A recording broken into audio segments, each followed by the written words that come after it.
हरियाणा की हर अपडेट के लिए बेल आइकन दबाएं और सब्सक्राइब करें STV Haryana news. Sindhu border पर बड़ी संख्या में किसान डटे हुए हैं। दिल्ली बॉर्डर पर फिलहाल माहौल तनावपूर्ण देखा जा रहा है। बॉर्डर पर लगातार किसानों की संख्या बढ़ रही है। वहीं इस दौरान मौके पर भारी पुलिस बल की तैनाती की गई है। टिकरी बॉर्डर पर पुलिस और किसान आमने सामने नजर आ रहे हैं। देर रात से टिकरी बॉर्डर पर किसान धरना दे रहे हैं। किसानों का कहना है कि मांगे पूरी नहीं होने पर वो यहां से नहीं हटेंगे। किसान आंदोलन को लेकर किसान नेताओं की अहम बैठक जारी। किसान आंदोलन की रणनीति पर चर्चा कर रहे हैं। इस बैठक के बाद किसान तय करेंगे कि वो दिल्ली कूच करेंगे या फिर बॉर्डर पर ही धरना प्रदर्शन करेंगे। अपनी मांगों को लेकर किसानों का आंदोलन जारी है। पंजाब और हरियाणा से दिल्ली में हल्ला बोल करने आए किसानों को केंद्र सरकार ने रोकने की काफी कोशिश की, लेकिन कामयाबी नहीं मिली। शुक्रवार को हुए प्रदर्शन के बाद सरकार ने किसानों को सिंधु बॉर्डर पर रोक दिया है। अपनी मांगों को लेकर किसान दिल्ली के रामलीला ग्राउंड में प्रदर्शन करना चाहते हैं, लेकिन दिल्ली पुलिस ने किसानों को रामलीला की जगह बुराड़ी ग्राउंड में प्रदर्शन की इजाजत दी है। हालांकि किसानों की ओर से अभी तक ये साफ नहीं हो पाया है कि वो बुराड़ी में ही धरना प्रदर्शन करेंगे। उधर दिल्ली कूच के लिए किसानों का एक दल बहादुरगढ़ की ओर से दिल्ली के टिकरी बॉर्डर पर डटा है। यहां पुलिस की नाकेबंदी के सामने ही किसानों ने अपना मोर्चा बुलंद कर दिया। किसानों को दिल्ली प्रवेश से रोकने के लिए दिल्ली पुलिस ने पूरी तैयारी की है। टिकरी बॉर्डर की तरफ से दिल्ली कूच के लिए जुटे किसानों ने बीच सड़क पर उतरकर नारेबाजी भी की। पंजाब हरियाणा के बॉर्डर पर लगातार किसान और जवान डटे हैं। ऐसे में ट्रक ड्राइवरों की मुसीबतें बढ़ गई हैं। दरअसल श्रीनगर से आने वाले सेब के ट्रकों को दिल्ली के आजादपुर मंडी जाने के लिए काफी समय लग रहा है, जिसके कारण सेब खराब हो रहे हैं। बता दें कि एक ट्रक को 24 घंटे के भीतर मंडी पहुंचना होता है, नहीं तो फल खराब होने लगते हैं। ऐसे में अब ट्रक ड्राइवरों की मुसीबत बढ़ती जा रही है, क्योंकि बॉर्डर पर लगा जाम होने के कारण उन्हें दिल्ली जाने के लिए 48 घंटे लग रहे हैं। वहीं दिल्ली के आजादपुर मंडी की ओर जाने वाले सैकड़ों ट्रक बॉर्डर पर खड़े हैं, जिसके कारण सब्जियों को भी नुकसान पहुंच रहा है। ट्रक ड्राइवरों का कहना है कि उन्हें लाखों का नुकसान झेलना पड़ रहा है। उधर प्रदेश सरकार ने पंजाब से लगे सभी बॉर्डर खोल दिए हैं।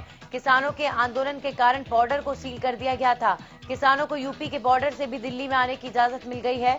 यूपी पुलिस की ओर से यह अनुमति दी गई। सैकड़ों किसान यूपी के रास्ते भी दिल्ली में आना चाहते हैं। कृषि कानूनों के विरोध में लाखों किसान दिल्ली की दहलीज पर खड़े हैं। पंजाब से दिल्ली जाने वाले किसानों का हुजूम अंबाला के शंभू बॉर्डर पर देखने को मिला, लेकिन इसी बीच एक बार फिर पुलिस के सभी बंदोबस्त किसानों के हौसले के आगे धाराशायी हो गए। आधे घंटे में ही किसानों ने ब्लॉक किए गए नेशनल हाईवे को खोलकर काफिला निकालने के लिए रास्ता बना लिया। इसके बाद पुलिस टीम सड़कों से हट गई और अलग अलग लगाए गए नाकों को खोल दिया। प्रदर्शनकारी किसान केंद्र सरकार के खिलाफ नारेबाजी करते हुए ट्रैक्टर, ट्रॉलियों और ट्रकों में सवार होकर दिल्ली की ओर निकल गए। प्रदर्शनकारियों का कहना है कि सरकार को तीनों कृषि कानून वापस लेने के लिए मजबूर करेंगे। भारतीय किसान यूनियन के हरियाणा प्रदेश अध्यक्ष गुरनाम सिंह चड़ूनी के खिलाफ अंबाला के पड़ाव थाना में मामला दर्ज किया गया है। एसपी अंबाला राजेश कालिया ने बताया कि कानून का उल्लंघन करने पर कई किसान नेताओं के खिलाफ मामला दर्ज किया गया है। जुलाना में राष्ट्रीय राजमार्ग 352 को जींद प्रशासन की ओर से जेसीबी मशीनों की सहायता से उखाड़ दिया गया है। किसानों का जत्था नरवाना उचाना पार कर दिल्ली की ओर बढ़ रहा है। ऐसे में प्रशासन अब उन्हें दिल्ली जाने से रोकने के लिए राष्ट्रीय राजमार्ग को उखाड़कर रोकने की कोशिश कर रहा है। कृषि आंदोलन को लेकर डिप्टी स्पीकर रणबीर गंगवा का बयान सामने आया है। उन्होंने कहा कि जैसा कि सबको मालूम है, पंजाब में कांग्रेस की सरकार है, लोगों को उकसा रही है। दिल्ली कूच का फैसला भी कांग्रेस द्वारा ही प्रायोजित किया गया है। उन्होंने कहा कि हरियाणा में भी पूर्व मुख्यमंत्री भूपेंद्र सिंह हुड्डा किसानों को बरगलाने का काम कर रहे हैं। ऐसे में हुड्डा को विधानसभा में खुली चुनौती दी गई थी कि कृषि कानून के बारे में वे जितनी देर चाहें बहस कर सकते हैं, पर भूपेंद्र सिंह हुड्डा ने कृषि कानून के मुद्दे पर एक भी बात सामने नहीं रखी। वहीं किसानों पर उन्होंने कहा कि लाठीचार्ज और आंसू गैस के गोले और वाटर कैनन का प्रयोग पर उन्होंने कहा कि सरकार को लॉ एंड ऑर्डर की व्यवस्था को कायम रखना अति आवश्यक है। अपनी मांगों को लेकर किसानों का दिल्ली कूच आज भी जारी है। दिल्ली कूच के लिए निकले किसानों ने गुरुवार को अपना पहला पड़ाव पानीपत में डाला। इस दौरान हरियाणा न्यूज से बातचीत के दौरान भारतीय किसान यूनियन प्रदेश अध्यक्ष गुरनाम सिंह चड़ूनी ने सरकार किसानों की मांगों को लेकर गंभीर न होने का आरोप लगाया। उन्होंने कहा कि किसान अपनी गिरफ्तारियां देने के लिए तैयार हैं, लेकिन किसी भी कीमत पर आंदोलन को नहीं रोका जाएगा। चड़ूनी ने एक बार फिर कहा कि कानून को लागू करना और रद्द करना सरकार के हाथ में है, इसीलिए सरकार नए कृषि कानूनों को जल्द से जल्द वापस ले। भारतीय किसान यूनियन नेता गुरनाम सिंह चड़ूनी ने कहा कि नए कृषि कानून से किसानों का हित नहीं हो सकता। साथ ही उन्होंने प्रदेश के किसानों से अपील की है कि वो भी इस आंदोलन में शामिल होकर अपनी आवाज को बुलंद करें। हरियाणा में कोरोना के आंकड़ों में बढ़ोतरी दर्ज की जा रही है। पिछले 24 घंटे में 2135 नए मरीजों की पुष्टि की गई। गुरुग्राम में 698 और फरीदाबाद में 468 नए केसेस सामने आए हैं। वहीं हिसार में 197, रोहतक में 104 नए मामले सामने आए हैं। प्रदेश में 24 घंटे में 29 मरीजों की मौत के मामले सामने आए हैं। इसी के साथ अब तक कुल 2345 कोरोना मरीजों की मौत हो चुकी है। हरियाणा में कुल 2,28,746 केस अब तक सामने आ चुके हैं। वहीं एक दिन में 2,484 मरीजों ने कोरोना को मात दी है। पंचकुला में आज 71 नए कोरोना संक्रमित मरीज सामने आए हैं। वहीं कोविड रिकवरी रेट घटकर 92.86% तक पहुंच चुका है। बता दें कि अब तक कुल 127 लोगों की कोरोना संक्रमण के चलते मौत हो चुकी है, जिसकी Panchkula civil surgeon doctor Jasjit Kaur ने पुष्टि की है। उन्होंने बताया कि पंचकुला में मौजूद समय में केवल 481 कोरोना ग्रस्त सक्रिय मरीज हैं, जिनका इलाज स्वास्थ्य विभाग द्वारा किया जा रहा है। पंचकुला में अब तक 175 स्वास्थ्य कर्मी कोरोना संक्रमित हो चुके हैं। Civil surgeon doctor Jasjit Kaur ने बताया कि आज 71 कोरोना संक्रमित मरीजों में से 39 पंचकुला के मरीज शामिल हैं। इन 39 कोरोना संक्रमित मरीजों में पंचकुला के अलग अलग क्षेत्रों और सेक्टरों में मरीज शामिल हैं, जबकि 7,911 मरीज ऐसे हैं जो कोरोना से अब स्वस्थ हो चुके हैं। इस दौरान उन्होंने बताया कि स्वास्थ्य विभाग द्वारा सामने आए सभी कोरोना संक्रमित मरीजों को आइसोलेट किया जा रहा है। असिम्प्टोमेटिक कोरोना संक्रमित मरीजों को होम आइसोलेशन में रखा जा रहा है। स्वास्थ्य विभाग की टीम सभी मरीजों पर निगरानी रखे हुए है। साथ ही सभी कोरोना संक्रमित मरीजों के संपर्क में आए लोगों की लिस्ट बनाने और ट्रेस करने में जुट गए हैं। पलवल के आगरा चौक और रसूलपुर चौक में जहां पर यातायात पुलिस द्वारा बिना मास्क के घूमने वाले वाहन चालकों के चालान किए गए हैं, वहीं चालान के साथ साथ उन्हें मास्क लगाने के प्रति जागरूक भी किया गया। इस दौरान वाहन चालकों द्वारा पुलिस के सामने कई तरह के बहाने भी बनाए गए, लेकिन पुलिस के सामने उनकी एक नहीं चली।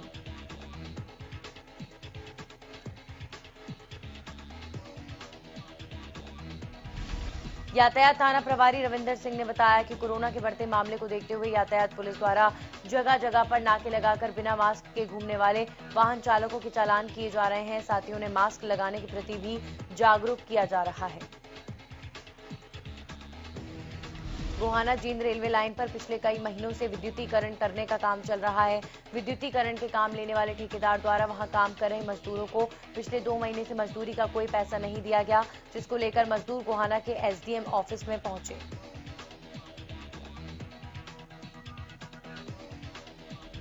इस दौरान एसडीएम के रीडर को एक ज्ञापन सौंपा गया। मजदूरों की माने तो उनकी मजदूरी 12 लाख से भी ज्यादा की बनती है। ज्ञापन देने आए मजदूरों ने बताया कि वो उत्तर प्रदेश के प्रयागराज से हैं और गोहाना जींद रेलवे लाइन पर पिछले कई महीनों से विद्युतीकरण करने का काम चल रहा है। उनकी 12 लाख से ज्यादा की मजदूरी ठेकेदार के पास बकाया है, जिसे ठेकेदार देने से मना कर रहा है। इस दौरान उन्होंने बकाया मजदूरी के पैसे दिलवाने की मांग की है। नूह के गांव पिपरौली में एक महिला ने अपनी 4 मासूम बेटियों का चाकू से गला काट दिया और खुद भी खुदकुशी की कोशिश की। फिलहाल घायल महिला का इलाज शहीद हसन खान मेडिकल कॉलेज नूह में चल रहा है। पुलिस ने पति की शिकायत पर मामला दर्ज कर लिया है। शवों का पोस्टमार्टम कराने मांडी खेड़ा स्थित अल आफिया अस्पताल भेज दिया है और मामले की जांच शुरू कर दी गई है।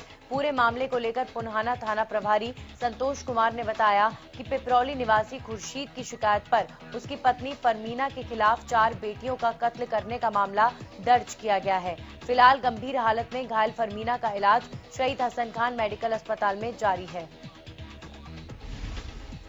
साइबर सिटी गुरुग्राम में 26 साल के युवक की तेज धार हथियार से बेरहमी से हत्या का मामला सामने आया है।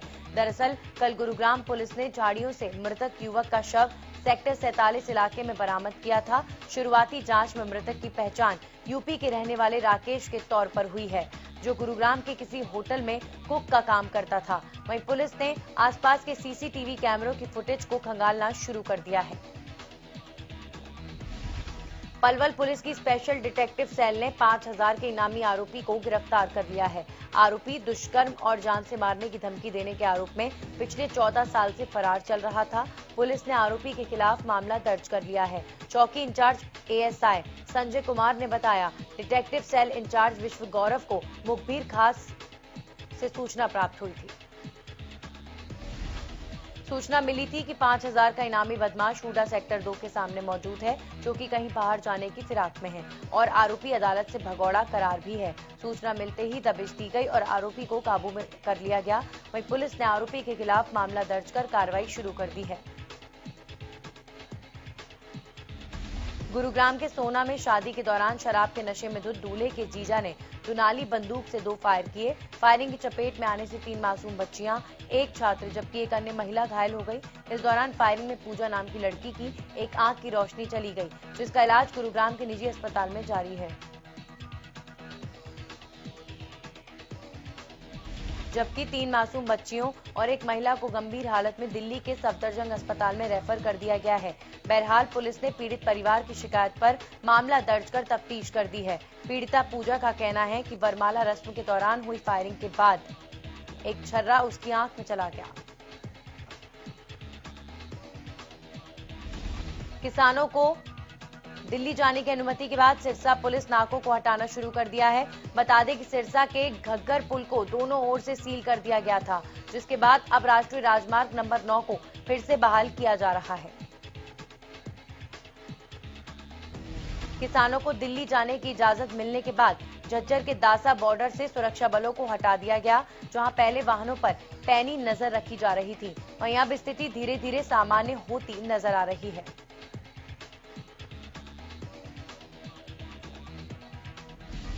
किसानों की ओर से जारी आंदोलन के बीच पुलिस ने कुछ शरारती तत्वों के खिलाफ मामला दर्ज किया। पुलिस ने पत्थरबाजी करने वालों और वाटर कैनन बैंक को नुकसान पहुंचाने वालों के खिलाफ मामला दर्ज किया है। पुलिस ने इस मामले में ड्यूटी मजिस्ट्रेट की शिकायत पर अज्ञात के खिलाफ मामला दर्ज कर लिया है।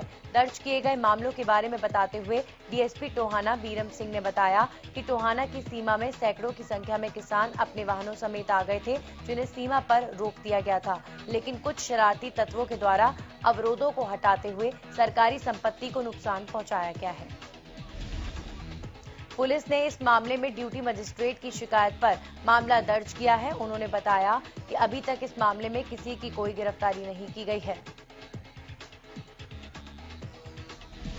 3 कृषि कानून के विरोध में प्रदेश के कई जिलों में उग्र होते किसान आंदोलन को देखते हुए सुरक्षा के मद्देनजर रोडवेज विभाग ने कई रूटों पर अगले आदेशों तक अपनी रोडवेज सेवा को बंद कर दिया था। गोहाना बस स्टैंड पर रोहतक, पानीपत, चंडीगढ़, जींद, सोनीपत, दिल्ली के अलावा कई रूटों पर जाने वाली बस सेवाओं को बंद कर दिया गया था, जिसके चलते बसों में सफर करने वाले यात्रियों को परेशानी का सामना करना पड़ा। रोडवेज में सफर करने वाले यात्रियों ने बताया कि वो सुबह से ही बसों के इंतजार में गोहाना बस स्टैंड पर खड़े दिखे, लेकिन रोडवेज बस नहीं चल रही थी, जिसके चलते उन्हें आने जाने में परेशानी हुई। लोगों का कहना है कि वो प्राइवेट बस चालक अपनी मनमानी से बस चला रहा है और लिमिट से ज्यादा सवारियों को बिठा रहे हैं। गोहाना बस स्टैंड के डीआई राकेश सैनी ने बताया कि उन्हें चंडीगढ़ से आदेश मिले हैं कि हरियाणा में किसानों के आंदोलन के चलते कई जिलों में पुलिस ने बैरिकेड्स लगाए हुए हैं और कई स्थानों पर जाम लगा हुआ है, जिसके चलते गोहाना डिपो से लंबे रूट्स पर चलने वाली सभी बस सेवाओं को बंद कर दिया गया है। फतेहाबाद के गांव धांगड़ के चौधरी पेट्रोल पंप पर कार सवार 5 लुटेरों ने लूट की वारदात को अंजाम दिया। बदमाशों ने पिस्तौल, चाकू और डंडे के बल पर पेट्रोल पंप से 25,000 की नकदी, एटीएम और कार में तेल डलवाकर फरार हो गए। पेट्रोल पंप में लगे सीसीटीवी में लूट की वारदात कैद हुई। लूट के दौरान जब पेट्रोल पंप पर मौजूद कुछ कर्मचारियों ने इसका विरोध करने की कोशिश की तो बदमाशों ने कर्मचारियों को जान से मारने की धमकी दी। फिलहाल पूरे मामले की शिकायत पुलिस को दे दी गई है, जिसके बाद पुलिस आगे की कार्रवाई कर रही है। बल्लभगढ़ में पुलिस ने 2 बच्चों को बस स्टैंड से बरामद कर परिजनों को सौंपा। दरअसल पुलिस को ये दोनों बच्चे बस स्टैंड पर रोते हुए मिले थे, जिसके बाद पुलिस ने इनसे पूछताछ की। पूछताछ में पता चला कि दोनों बच्चे गुरुग्राम के रहने वाले हैं, जिसके बाद पुलिस ने इनके परिजनों से संपर्क कर बच्चों को उन्हें सौंपा। बच्चों ने बताया कि वो अपने घर का रास्ता भूल गए थे, जिसके बाद वो गलती से फरीदाबाद पहुंच गए। जब पुलिस ने इनसे संपर्क किया तो बच्चों को उनके घर तक पहुंचाया गया।